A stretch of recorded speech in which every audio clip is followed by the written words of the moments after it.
Hello, everyone, and welcome to Cult Musical Zone. It's James, and we're joined by some very special returning guests, but also a very special guest to talk about the criminally underrated cult musical classic, The Worst Witch. So let's just go around and introduce ourselves and plug our socials. I am Mary Puffins on Instagram. It's Puffins with a Z though, because couldn't get the S. And I'm part of the Ordinary Kids along with Hades Nuts. And we do Rocky Horror shadow casting and various other performances. Yeah. Pre-shows and all that stuff. And that's Hades Nuts. Oh, yeah. Hades, like the Greek god. And then Nuts with two Z's. It's a D's Nuts joke for those, don't get that one. I'm hilarious. Go on. Next. Oh, and hey, I'm Major Scales. I'm a musician, performer, man about town.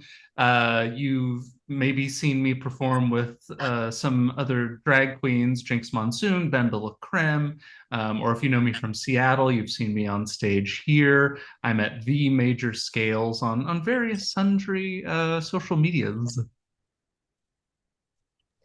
Oh, I mean, I feel kind of to be the person following up after that, but my name is Jamie Starling. I am a drag performer. I am a burlesque performer and shadow caster as well with the Junior Chamber of Commerce Players and the Velvet Hearts Burlesque here in Pittsburgh. And my socials are Jamie, Jami __ Starling. The E was too expensive, so that's why I don't use it. Everyone misspells my name with the E, so that's why you got to pay for those vowels. You really do. Do you really? I'm just making a joke about how cheap I am. At least on Wheel of Fortune, that's how they do it. And I'm just James. I'm the curator, one of the curators of cult musicals. But my personal, which I've never plugged, is Vegan Rhinestone Cowboy. And I love that. It's just musings about Dolly Parton because I'm doing my PhD in the UK on Dolly Parton. So that's my woman. But we were freaking out before we get into the this cult musical. We were all freaking out because I just slide into everybody's DMs that like any post and like, hey, would you like to talk? And then through group message, talking to my fabulous co-host who are a family to me now, we made the connection of who you actually were, Major Scales. I actually didn't know who you were before I DM'd you, but then when I started digging and then making connections, my co-host were actually fangirling. You're just like going mad. You're just like, here's this random mustache. He seems to be into cult movies. Let's get him on. And then that's usually how this works. And then my co-host really admire you, and then I started to see that you're really into shock treatment, which I'm a shock treatment stan. I'm more of a shock treatment stan than I am a Rocky Horror stan, but I digress. Not that they need to compete. No, not at all. It's an equal. It's an equal. Absolutely, it's an equal. So what we usually do is talk about our first time ever seeing a cult movie musical, and really reconnecting with what we felt in the moment when we first saw that. So if y'all want to go around and talk about the first time y'all saw The Worst Witch, we can do that. All right. Oh, okay. Are we starting? Are we starting? Good. Okay. Well, I was there when the ancient text was written, so I saw it. I think it was on HBO or like one of those. You know what I mean? Mm-hmm. And it was on like a lot, and it became an every Halloween thing when I was a kid, and just it's harder to find later on until the streaming, but it was Hogwarts before that became a thing, and it was cool and really underrated and not didn't go anywhere. No, wait, they made some kind of series, but they did make series. Yeah, again, not too talked about, but it was a big deal for me in my childhood. Every Halloween watched it. My first experience with The Worst Witch was I was doom scrolling as one does, and up came Tim Curry in an all white like outfit with like pink highlights, and I'm like, now hang on, that's my man. Tim Curry's going, all right, what's happening? And I'm just watching this thing and I'm like losing my absolute mind because this is so wild and weird, and just the I'm like, where did this come from? So then, ticka ticka ticka, and we find that it's from this movie called The Worst Witch. And I was like, what on earth is this? This is from like when I was a kid. Come on, I never saw this. So then I, watch it and I'm like, this is awful and amazing and just glorious. It's a lot of fun. Yep. And then we found ourselves in the movie. Yeah, and then and then we found Delilah and what was it? Agatha. Delilah and Agatha. And I'm like, all They right. did nothing wrong. They're just They- misunderstood. They did not. Tried to take over the school. Yeah, they're so kids. Whatever. All right, Jamie or Major Scales. Jamie, by all means. Okay, sounds good. Well, my introduction to The Worst Witch was over 4th of July last year. We decided to have like a little watch, just a little watch party of whatever we wanted. And so my good friend, who's also named Jamie, brought over the DVD. And they were like, we're watching The Worst Witch. This wasn't a question. We all sat down and had to sit through The Worst Witch. And they're like, yeah, like Tim Curry's in this. And I'm like, cool, we love Tim Curry in this house. And it's like, they're like, yo, yeah, he only has one song, and it's at like he's only there for like maybe like 4 or 5 minutes maximum. And meanwhile, we're just screaming the entire time watching this, and just like how absurd things of it were. It was, definitely a made for TV movie. We can get into all that later. It is my friend's comfort film, to the point where they actually named their first pet snail Delilah. So like, yeah, it's that level of devotion there. It's gotten to the point where like we play Anything Can Happen on Halloween as part of our pre-show during spooky season for Rocky. Funny memory with that, I do Mothman Dr. Scott as one of my rotating characters. And I have these like Isis wings that operate very similarly to the Grand Wizard's cloaks. So the song came on, and my friend's like, get out there. You got to get out there and twirl right now. Like, just to fulfill that for them. But yeah, that's my experience with The Worst Witch. It's always fun whenever I catch references to Anything Can Happen on Halloween out there in the universe. And it's great when you can catch those people out there and just being like, you've seen this too?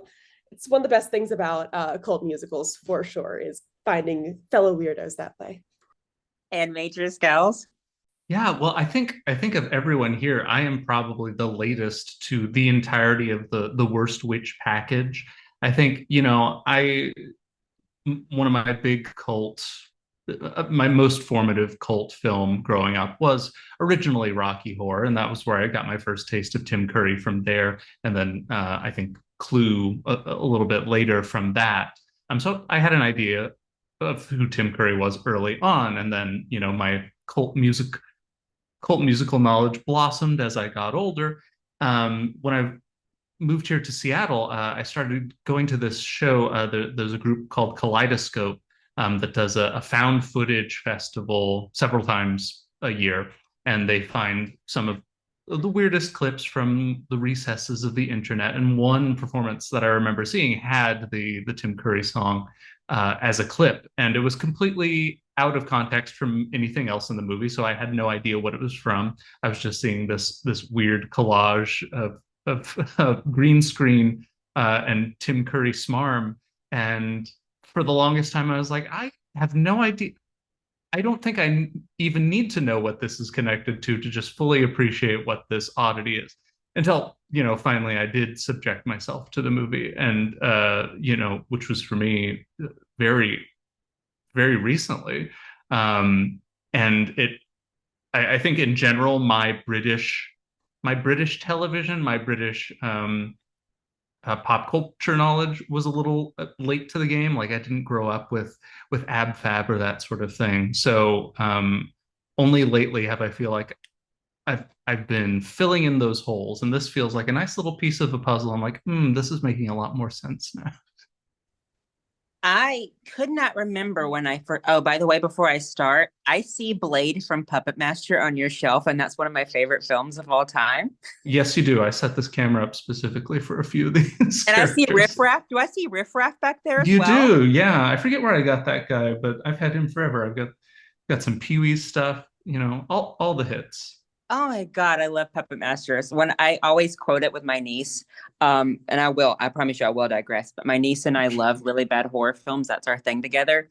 So like I'll always will embarrass my niece in public by quoting Puppet Master because there's that psychic in the movie that touches objects and can tell when people had sex. And I'm like, somebody had sex on this bed. And my niece is like, we're in public. But anyway. But you were probably right at the same time. Yeah, and of course I'm repping my Mystery Science Theater shirt as well, which is probably the ground zero for cult and B films for me. I think that was basically what made me what I am today. Anyway. I could not remember the first time I saw The Worst Witch, but finally I made a connection that it was the same summer when I stayed with my grandmother that I bought the DVD of Rhinestone with Dolly Parton and Sylvester Stallone and Purple Rain, and I bought The Worst Witch. And the reason that I bought The Worst Witch, not only because it was Tim Curry, and I had recently this is when I was 13, I had recently saw the Rocky Horror Picture Show, but because of Fairuza Balk, who's from one of my favorite films ever, Return to Oz.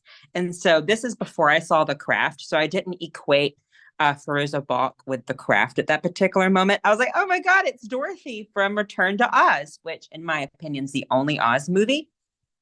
And then I'm like, oh my God, it's Mrs. Garrett from The Facts of Life as Aggie. So, I mean, it didn't make a huge impact on me at that particular time because it was just like, because my 13-year-old brain was like, oh, this movie's only an hour. But then it took me, several watchings, and it took me years and years and years when I started getting developed in cult musicals to appreciate how genius it actually is. I mean, I argue that it actually is a very well constructed cult musical, but we'll get into that.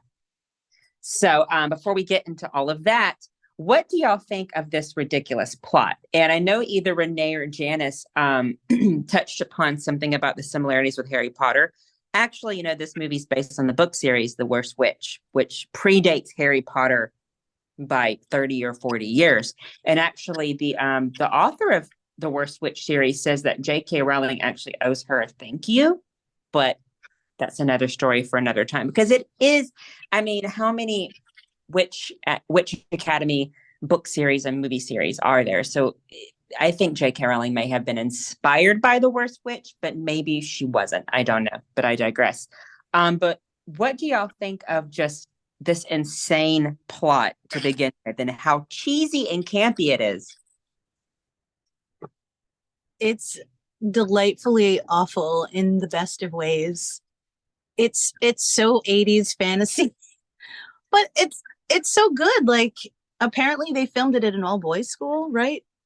So kind of funny in that sense that they did an all-girls witch thing, but I don't know, just between the graphics and the plot itself, it was just so charming, and they really tried way, and it was okay for back then, honestly. It wasn't too bad. They tried. I think they tried. What's important is they tried. I think, for all the supposed flaws you could list about this film, I think what impressed me the most about the plot is that they put you right into it. You are immediately in this school and expected to know what's going on, that witchcraft exists. There's no hand-holding as to who these characters are. We don't have this huge backstory on Fairuza Balk's character, why she's there. And honestly, that none of that really matters. We know that she's the worst witch, and we can take it from there, And I appreciated to an extent that, amount of just let them figure it out. They're smart enough. I've always wondered rewatching this if it was intended to be something else, of how quick it was into the plot and the characters, as if it was meant to maybe be a pilot for some series or something. Because the way it is, it assumes that you know all of these characters, and it assumes you know why she's there at the particular academy. But I digress on that. I thought you have looked it up more than I have probably, but a cursory search for research for me turned up very, very little. So I would be very interested to know more. Yeah, because this was the tail end of Charlotte Rae being on The Facts of Life. So maybe, I mean, there's just so many, and we'll get into that, but there's so many huge stars in terms of not only American actors and actresses, but also British film and media royalties in this film. So it would have been interested. It was really weird. They put so much effort in it for this to be a one-off special for HBO, which I don't know. I'm a child of the 90s. I don't know how big HBO was in the 80s. Like, was it one of those pay-per-view things? Was it a channel that almost no American had? Or was it something that every household in America had where this could have been seen? Well, I saw that it was made in conjunction with ITV, which is British television, but not the BBC. So I wonder if it was shown there and then offloaded into the US or not. I honestly I couldn't find anything. Jamie, what do you think about the campy beauty of this film? Here's the thing with me in movies. If it's going to be bad, it better be full tilt, balls to the wall bad. Like, it needs to like not try to like appease like investors. It doesn't, as long as it's not like, really you could tell that there's a lot of like executive hands in a movie. If it's bad, it doesn't feel like, plastic, so to speak. It has a lot of heart to this movie for sure. And that's kind of my philosophy when it comes to the movies that I enjoy. Does it have a soul? And it definitely does. And again, if you, as long as you got like it, don't make it boring. That's more of my thing. You can like be as ridiculous as you want with a movie, just don't bore me. And I certainly was not bored watching this movie. There's just countless things to be entertained by. One thing that always makes me crack up is, for instance, like the cat, like it's like, Tabby not sounding like an actual cat at all and very clearly sounding like a human trying to make cat noises every time cracks me up. Like when they're crashing, the cat noises kill me, for instance. And again, it's just a strange, beautiful mess that is definitely better to be consumed in a group, better to talk about, better to watch it and just collectively just laugh and point out what the fuck is going on here. That's my thoughts on this deliciously campy movie. And the cast is having so much fun. They're not taking it seriously at all. I mean, hello, with Hades and Mary Poppins' example of them being in costume. I mean, that's why it's so endearing, is because this cast is in on it and they're having such a great time. I mean, I can't believe they came dressed as the witches, Aggie and Delilah, first off. But like, what do you think about the cast just being so over the top, girls? Witches? Hang on, I had to unmute myself. I loved like the characterization of everybody. Like it's a lot of fun. Like Tim Curry's character, Tim Curry is perfection. Okay, like just end of story. Like anything he touches is just amazing. Yeah. That's just the way of it. Yeah. And the kids, they like everybody, I feel like the kids had to be over the top because they were in pretty plain clothes, like they didn't have like crazy outfits like these two.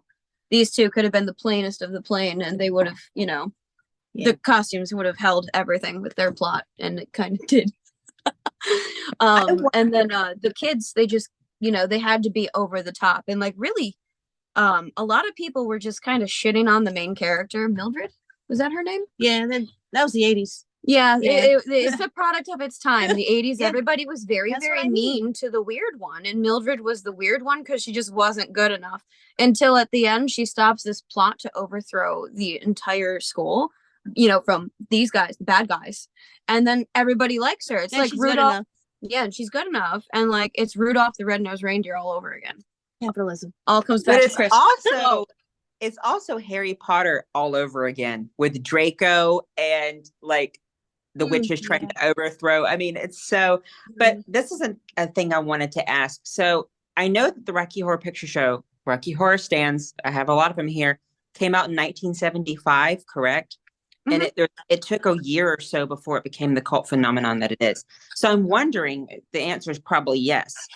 Is that why you think Tim Curry was chosen as the Grand Wizard in order because they knew that he had that sort of cult demographic and that cult fan base? They're like, let's cast Tim Curry because Rocky Horror had been equated with Halloween and this cult Halloween musical experience, I guess.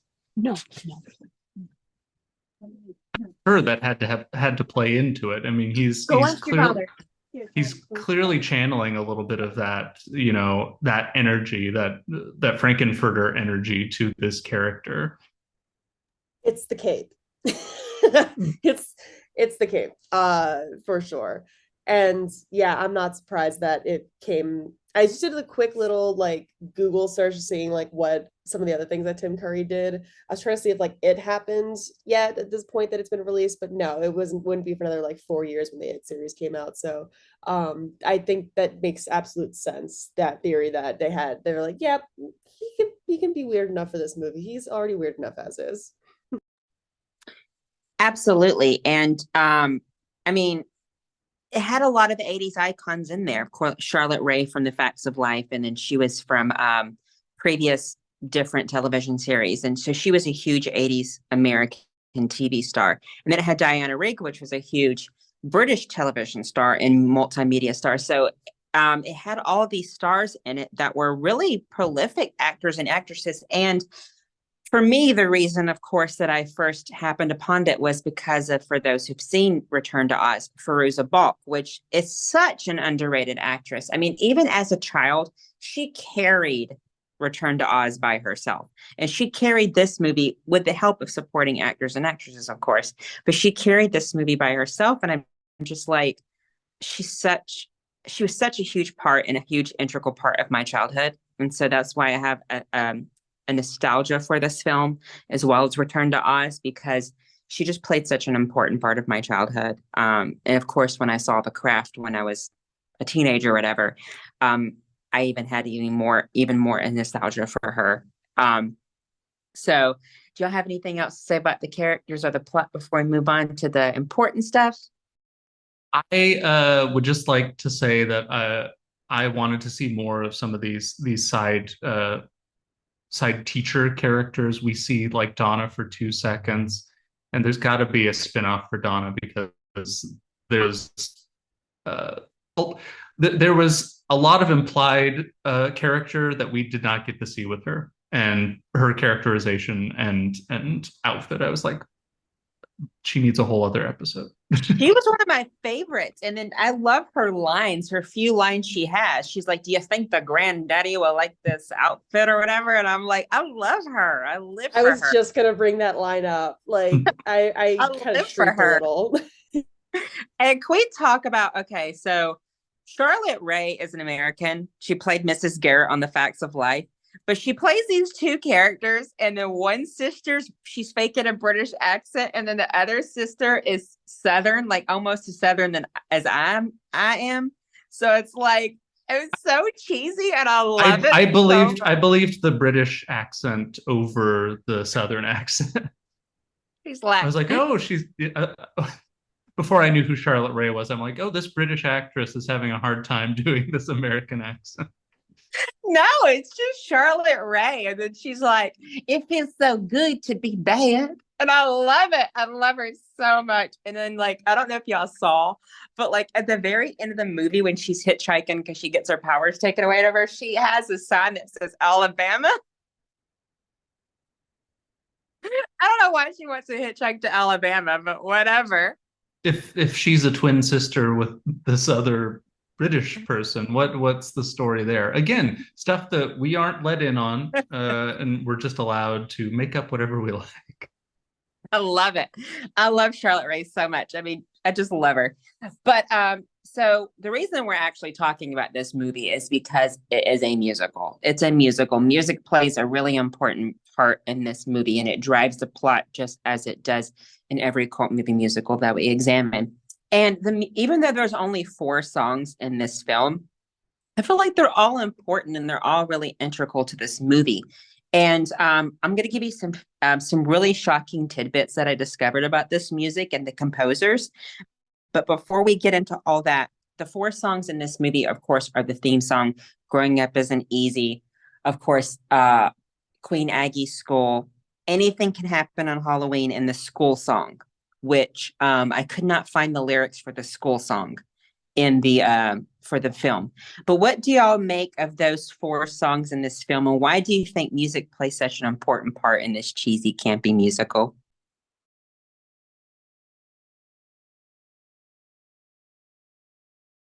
Well, I mean, we've got when you've got a plot like this, I think since the story is already heightened, it just makes it that much more fun to heighten it again by having people sing out when the need arises. I love a school song, like I love in Grease the school song, so that made me think of Grease a little bit. I'm like, oh, I wish this was the musician and you know, performer part of my brain was constantly thinking, oh, I like this, I want to do this, what if this changed this, and it's like, this is a property that's 37 years old, these changes aren't going to happen. But I kept thinking about things that I liked and things that I wanted to tweak, and I was like, oh, this school song is so fun, I want this at the beginning of the show. It's beautiful. It's Yeah, beautiful. those girls sang out. They sang their lungs out. What about the rest of y'all? My favorite song, believe it or not, is not Anything Can Happen on Halloween. It's actually Queen Aggie's song. But we'll Yeah. get into what do y'all think of the music? Listen, I'm a little scandalized that that Anything Can Happen on Halloween is not your favorite. But I understand, to each their own, to each their own. Look, I'm just really in the Halloween spirit right now. I've been listening to that song a lot. It kind of reminds me, I mean, I'm pretty sure Aurelio Voltaire was very inspired by that song because it just fits his vibe. I don't know if anyone listens to his music, but if you like that kind of vibe for Anything Can Happen on Halloween, highly recommend Aurelio Voltaire. Plug over. But I also like how the opening song really like it does a lot of the heavy lifting that you know, we don't know a whole lot about this character, particularly our main character here. And it really does a lot of the setup for the story. You know, it's that, oh no, I'm late for school montage as told, you know, through that song. I think that's probably it does like the most heavy lifting. And then of course you gotta love the bad guys song, you know. It also makes me question her motives as to why she's taking him to school in the first place. I'm like, you know, fine, I guess. Like, kids are terrible. The kids are already terrible at that school. I don't think you're gonna do much else to make them worse. Like, that's just with how they treat poor Mildred. Like, they're already rotten. Yeah. Yeah, it's like they're trying to make the kids rotten because of how they treat Mildred. It's Yeah. like, okay, so you're set to be an evil witch. Got it. We're gonna torture you and say horrible things and be Yeah. really mean. See what I mean? They did nothing wrong. They just wanted an all-inclusive school. Yeah, it was just the 80s. Fine. Just the 80s. No. Well, in the beginning of the film, she's like, they ruined my song. I guess because she wrote the song or something, the school song Aggie did. Oh, Right. how I dare. want- There's know so much more. implied plot. And you know, there is a Netflix series. We watched the first episode of the modern. There's like they revamped it with like modern Yeah. actors and stuff.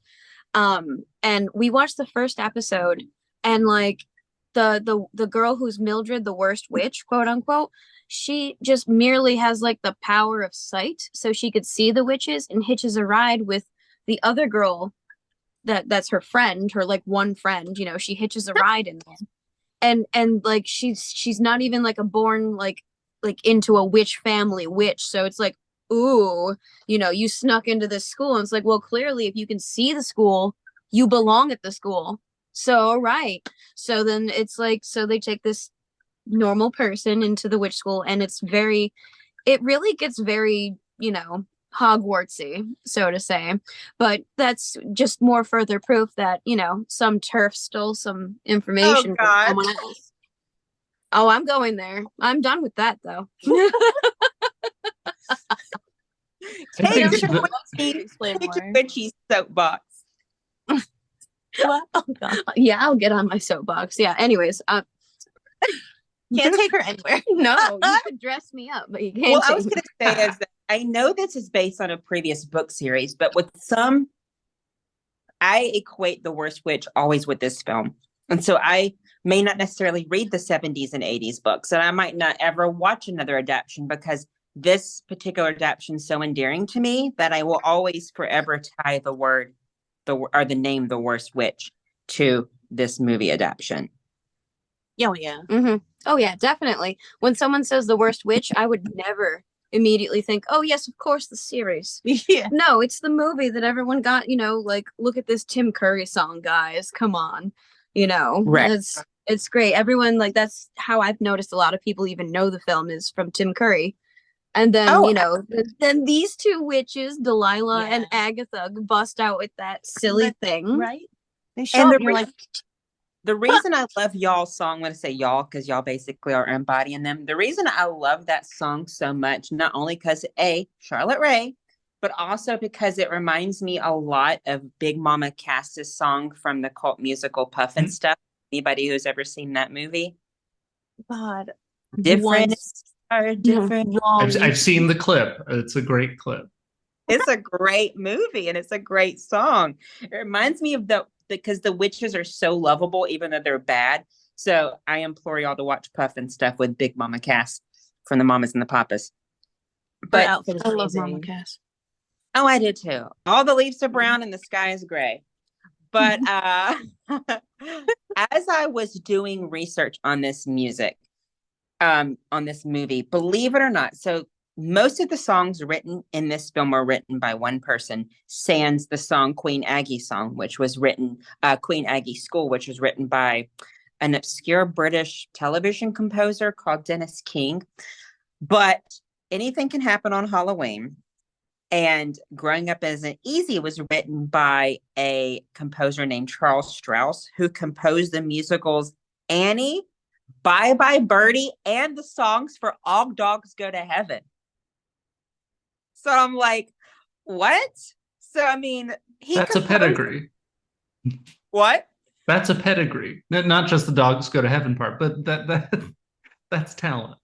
Right. And it's like, it's not just some which proves the love and the talent and the energy to put into this movie. It's not like they just found some random television stars and say, here, do this made for TV movie for HBO and ITV. No, it's like they actually took time and money and CGI, quote unquote, and put it into this movie because it's like, Annie and Bye Bye Birdie were two huge Broadway musicals. And then, of course, All Dogs Go to Heaven comes along later on, and we have the drag queen alligator song, Let's Make Music Together, which is one of my favorite songs. But there's also that later Tim Curry connection because Tim Curry starred in the movie adaptation of Annie. So it's like a full circle Tim Curry moment. So it's like, Yeah.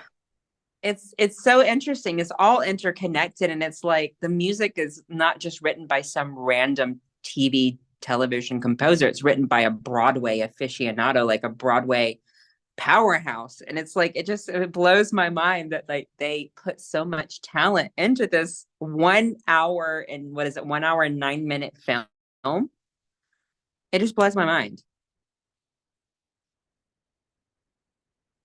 Do y'all have anything to say about that? It just blows my mind. I'm just thinking about the main song, which when I saw Charles Strauss come up, I'm like, oh my gosh, that guy. And hearing it has sort of an educational, like growing up, my PBS channel on television would show you those, infotainment kids shows, and I thought, the sound of that, the sound of the theme song makes me think we're going to be talking about witch puberty or something. Like I'm going to learn about growing up really with this show. Hexing 101 and all that kind of stuff. It's like, I don't know. It blows my mind that like, there's so many connections. Like we all say that like cult musicals are incestuous. They're all somehow interconnected with each other.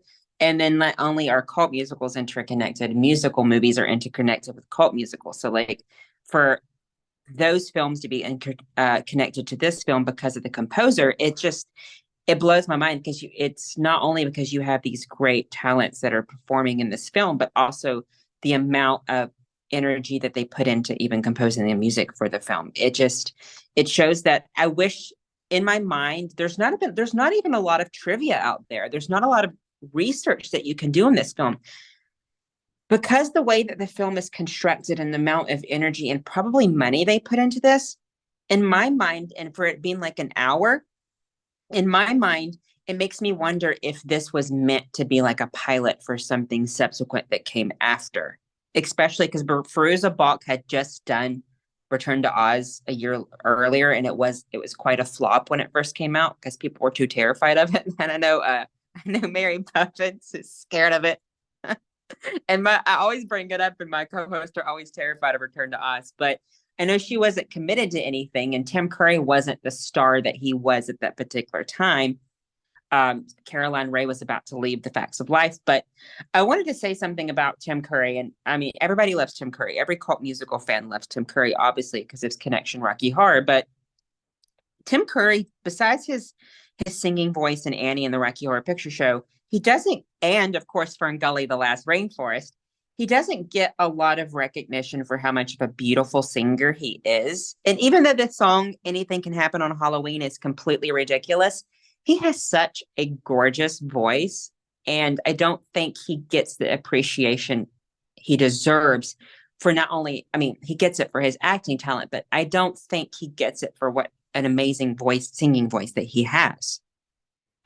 Totally. I think, I don't know if anyone else here, when their original Tim Curry obsession started, looked into his solo singing career, but I remember having one of his albums on vinyl growing up and being like, this is so weird that the guy that I saw in Rocky Horror has this whole, rock pop album as well as these long flowing locks, which are extremely impressive. I Do the Oh, yeah, Rock is an underrated masterpiece.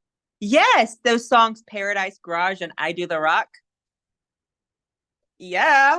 I mean, and then he also sang, I don't know if it was a single or from an album. Have you ever heard him sing I Put a Spell on You? Like he is, I don't know. It's just because that was different.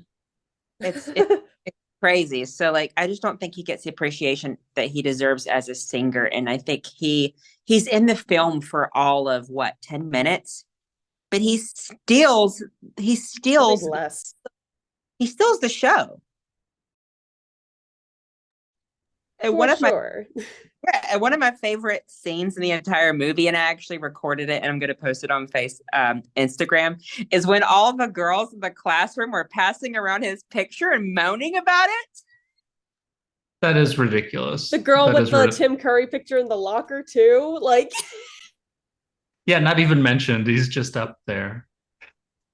Oh my God. And I was telling Jamie earlier, there's so many like pop culture references sprinkled throughout that movie. For instance, in the girl's bedroom, the witch's bedroom, there's a Ziggy Stardust poster hanging up.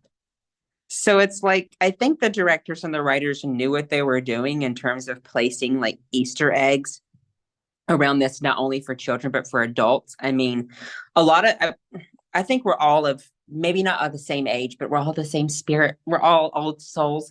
I think like all the films that we grew up with in terms of kids movies were actually hella adult in terms of the references and the jokes and sort of the Easter eggs that were planted in there. And I think that this film, if we look at that, I think there's lots of references and lots of jokes that are planted more for adults. I mean, even the casting of Tim Curry, kids wouldn't have known who that is, but adults in 1986 would have known who Tim Curry is because of the Rocky Horror Picture Show. So I think a lot of it was done consciously in terms of for adults, but it was marketed towards kids. I mean, look at The Last Unicorn, for instance. It's in a quote unquote children's film, but it's very deep and very adult. So do y'all think that was conscious, like a lot of the choices that were made in terms of casting and sort of the Easter eggs that were planted in?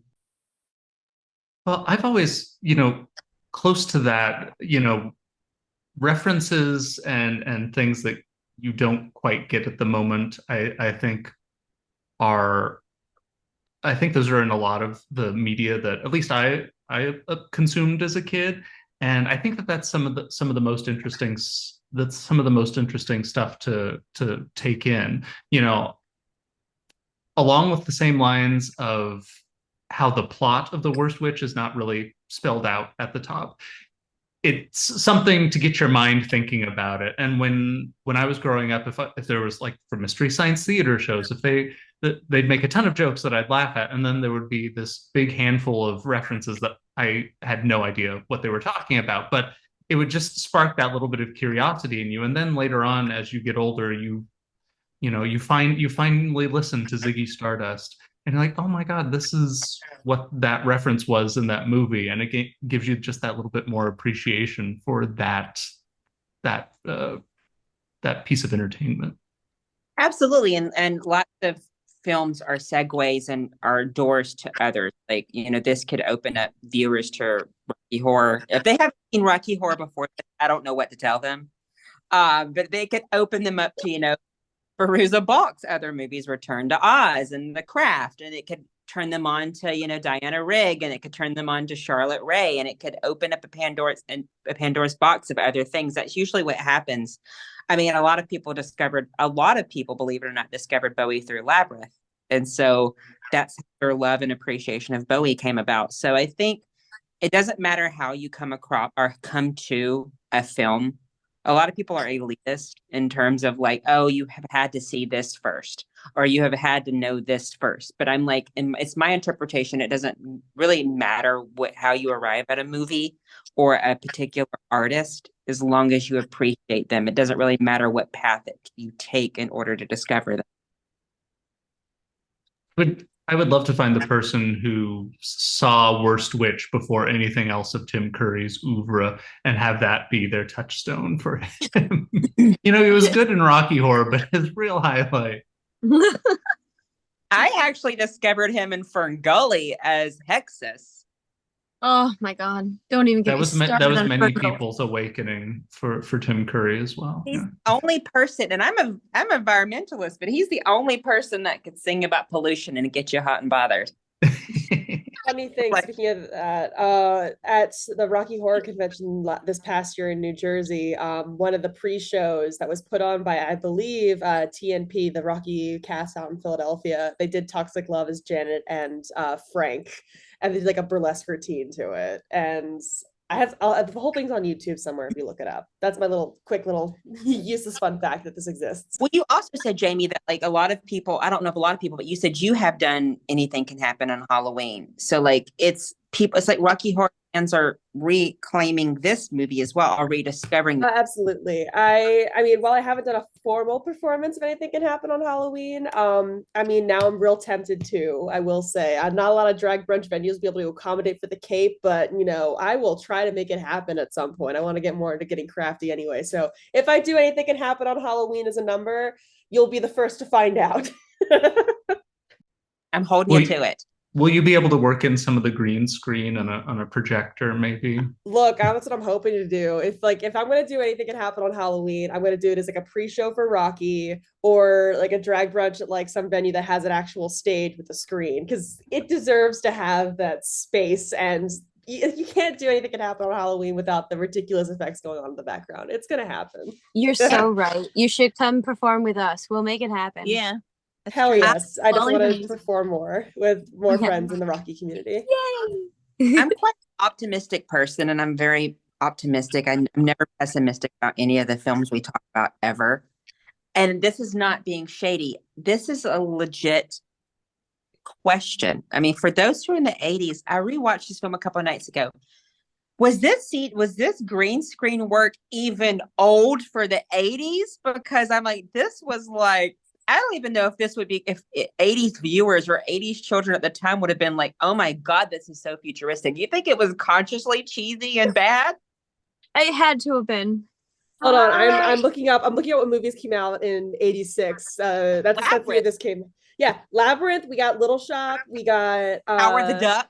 Yeah. Let's see where are the other ones. Keep Like- bringing up Howard the Duck. Like, I know that it didn't have a big budget, but like it's like pixelated and it's like made with I like know. It's truly not great. It's made with love. Highlander. That's It what is. it's made with. I feel like whoever edited this movie was just like, you know, what kind of effects do you want to use? And they just pressed Command A, select all. and went, yes. Yeah, Like, Yes. turn them all out, man. it All of reminds them. me, you know, when he's like the pixelate and like all the pixelate and he's like it all breaks apart and stuff, kind of like my background. It reminds me of those old like 80s commercials of like, you know, I'm a hot young blonde at home, and you call the number to talk to singles on the 80s, like your telephones. You like it was like, you know, with the green screen of like all that kind of stuff. I'm talking about like love connection shit. And it doesn't help that there's no remaster. I didn't find a good looking copy of this. I pulled mine off of YouTube.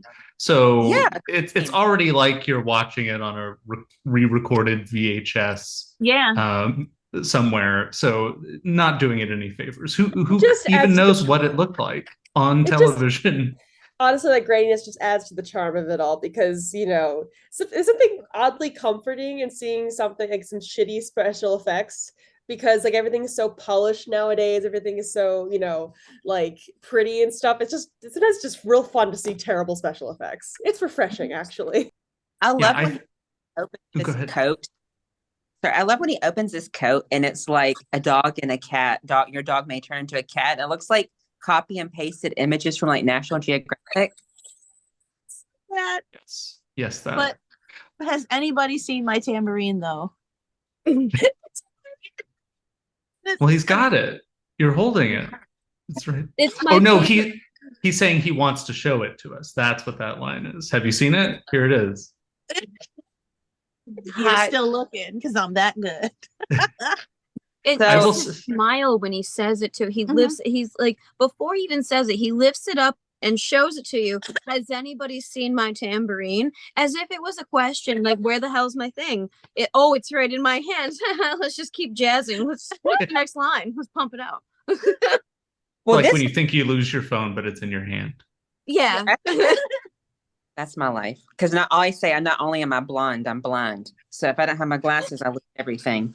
But this leads us to the last question that we usually discuss, and is what you hope, because there really isn't a legacy to this film. The only legacy is that it was discovered via YouTube, and then because of the Tim Curry and the Rocky Horror connection.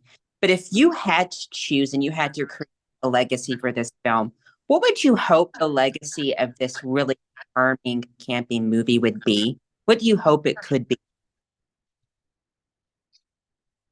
Honestly, I would love to see it get re-popular because of all the stuff that kind of went down with Harry Potter. Like maybe this could have its chance, you know? I feel like that would be a good substitute for that turf nonsense. Yeah, everyone's welcome. So that's what I would like to see it become because they revamped it and turned it into like a series with like some serious actors and some serious special effects.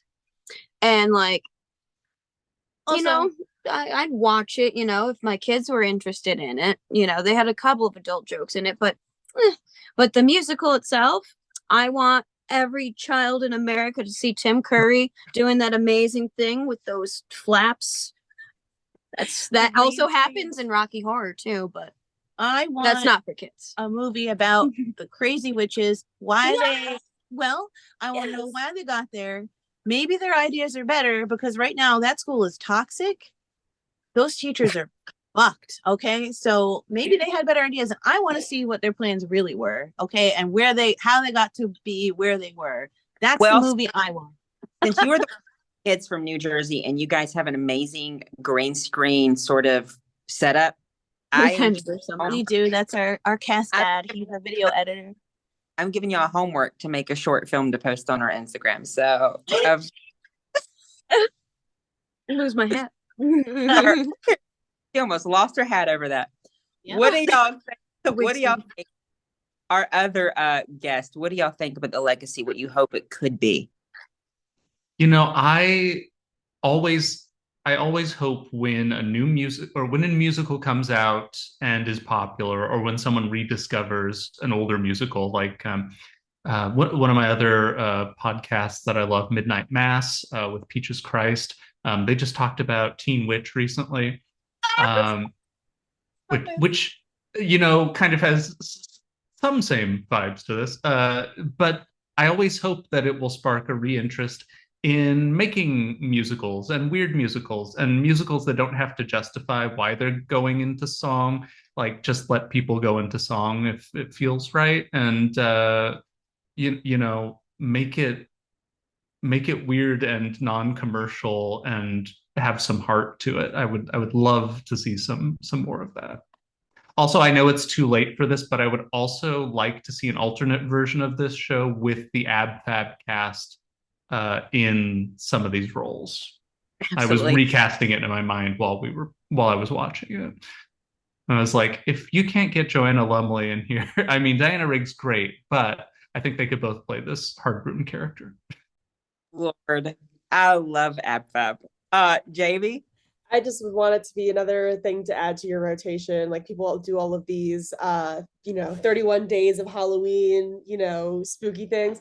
I mean, here's the thing. I would definitely make a list for weenies in particular who are scared of like a lot of the horror movies out there, but love the kooky, fun kind of stuff like Addams Family, that kind of stuff.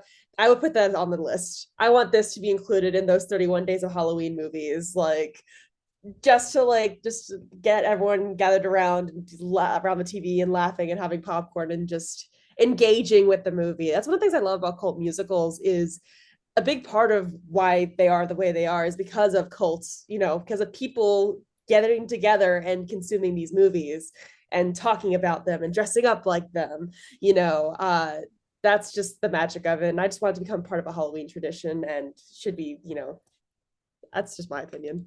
Yeah, and we talked about Hocus Pocus, about the importance of a cult, and it feels like a community, it feels like a church service. Actually doing research on this is cosmic, everybody. Disney used to be really kick-ass in terms of in the 90s for Halloween, and this aired the same time that Hocus Pocus and Teen Witch were airing on Disney Channel.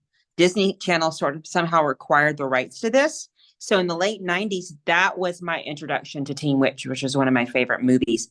And then that was when Hocus Pocus started becoming a big thing, because like we talked about the last episode, Hocus Pocus basically disappeared after it came out, but it was because of Disney Channel viewings. And The Worst Witch was airing at the same time on Disney Channel during Halloween, during that period. So when Teen Witch and Hocus Pocus were. So it would be great if, Freeform, they do the thing for Halloween every year, if they could acquire the rights to this and air it, because there are people, millennials and Gen Z, who know Rocky Horror and know Tim Curry and know Fairuza Balk. It would be a perfect prime opportunity for them to air this again, because they sort of have, the Tim Curry video always pops up on the internet every so often. People are like, what is this from? And they'll repost it. But it would be great for this to be along the same line, but that it becomes like a annual viewing every year, like Hocus Pocus does for Halloween or The Nightmare Before Christmas. So it would be really great.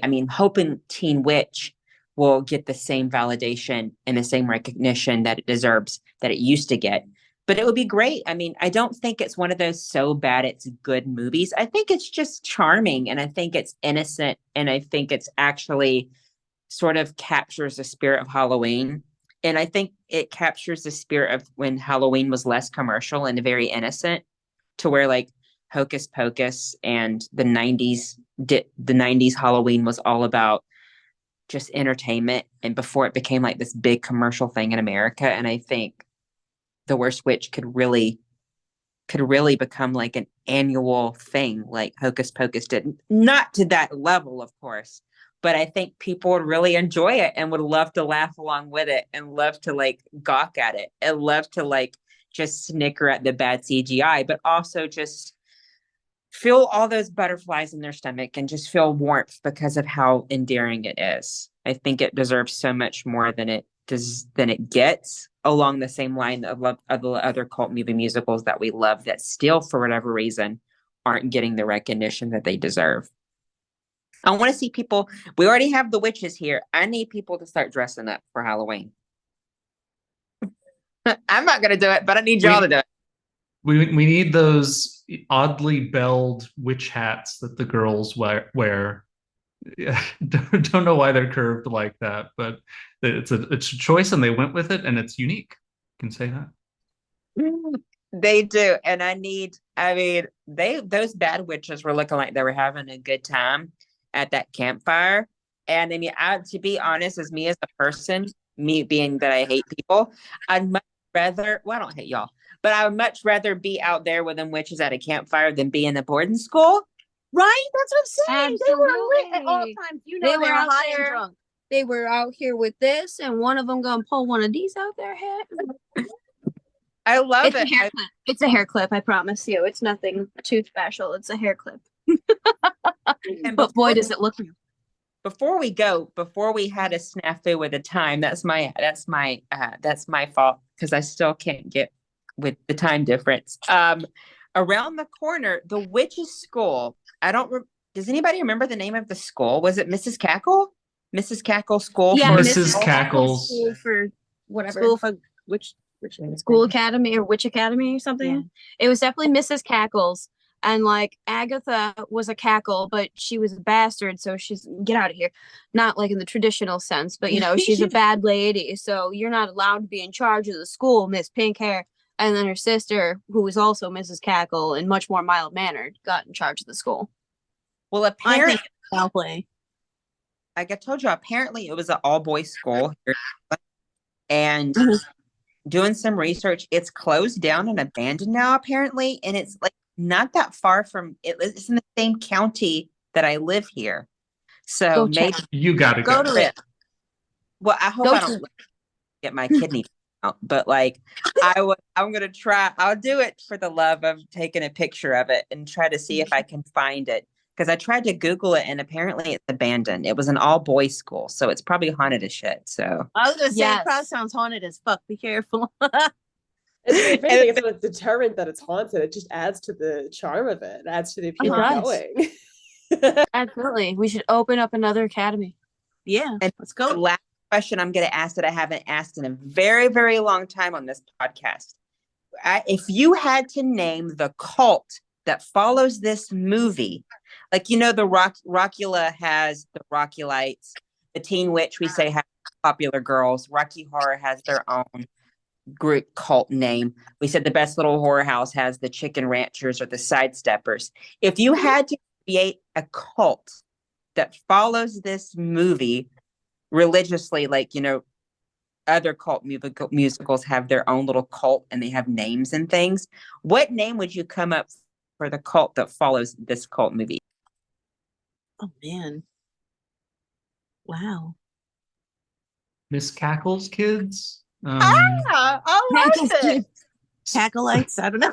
The Sounds Cackalite. dirty. The Cackalite. Dirty.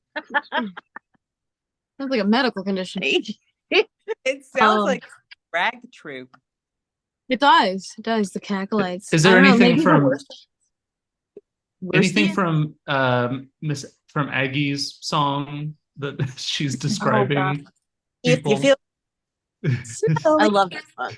evil, wicked, and cruel. Yeah, I love Okay. that. Yeah, like- right. It slaps a little bit. We could always call them the tambourines. The green tambourine. The spooky tambourines. The worst tambourine. The worst tambourines. There you go. And Major Scale, since you're new to the show, I just wanted to ask you, I'm going to put you on the spot as well. If you had to name I know everybody else is here because I feel like they're my family now, but if you had to name your top 3 undisputed top 3 favorite cult movie musicals, what would they be? Undisputed by myself for sure. Yeah. Well, you know, there's going to be a couple of, they're all formative ones. Rocky Horror, Shock Treatment, and for me, Hedwig and the Angry Inch. Ooh. Undisputed in my brain as formative and movies that I can constantly go back to and re-enjoy. Do you have any besides the top Holy Trinity that you gravitate towards? Yeah, you know, within the past year or so, I finally got around to watching Legend of the Stardust Brothers, which is amazing. And I feel like if I'd seen that as a kid, that would definitely be one of my top 3 as well, because the music is so good in that one. I think that's my big new one for me, my new obsession. It's a weird Japanese movie musical that I can only describe as a Japanese version of Super Mario Brothers with glitter. Yeah, it's basically a cartoon as a live action musical, and the music is banging. Thank you so much for being here, and I hope you won't be a stranger. I feel like you have a lot. I saw you on Instagram. I was talking to Jamie and What did I do? about this. Did you ever dress as Cosmo McKinley?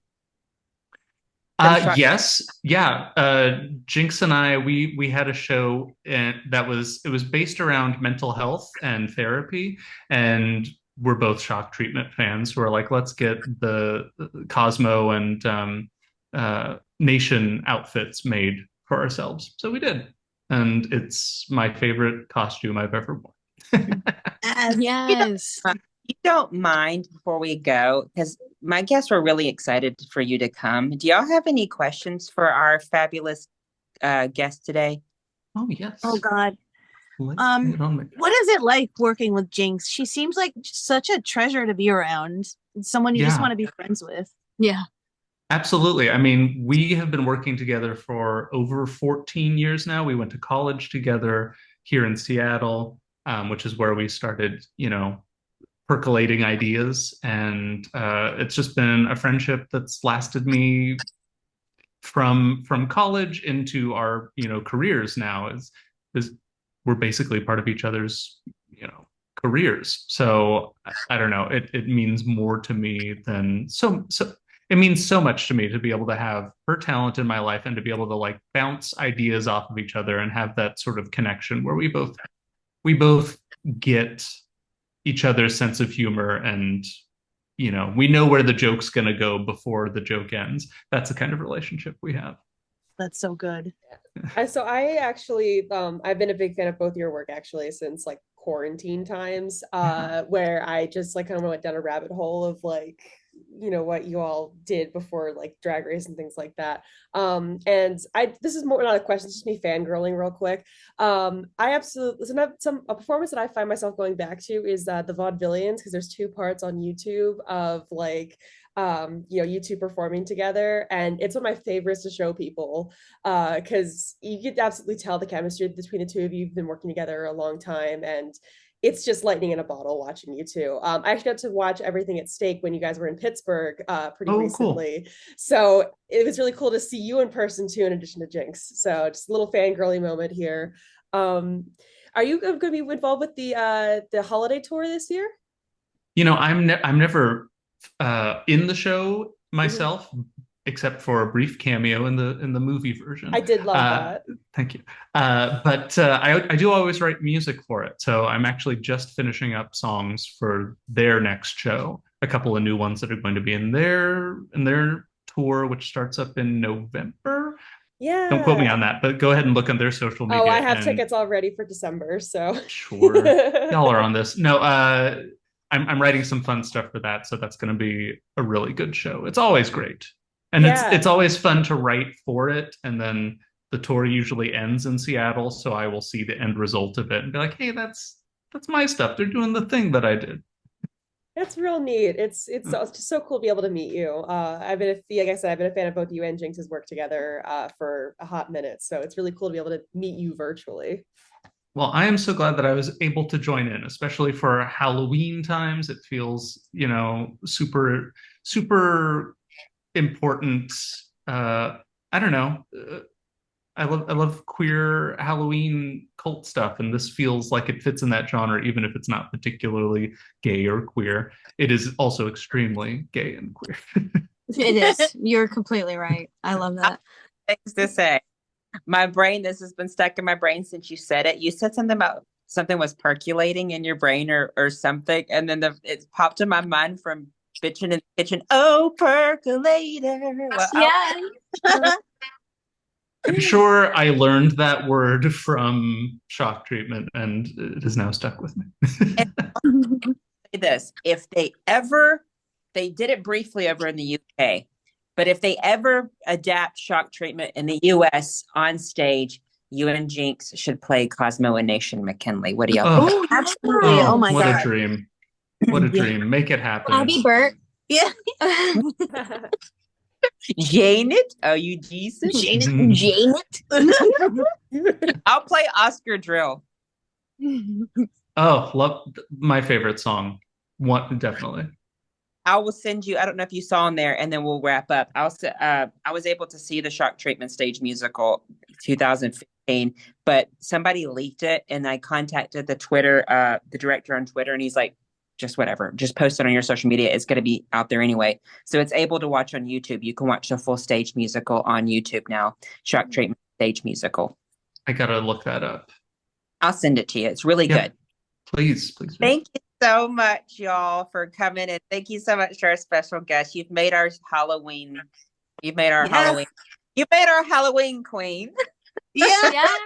Thank you. Thank so you. much. I hope y'all have an amazing Halloween and rest of your month. Yes. See y'all later.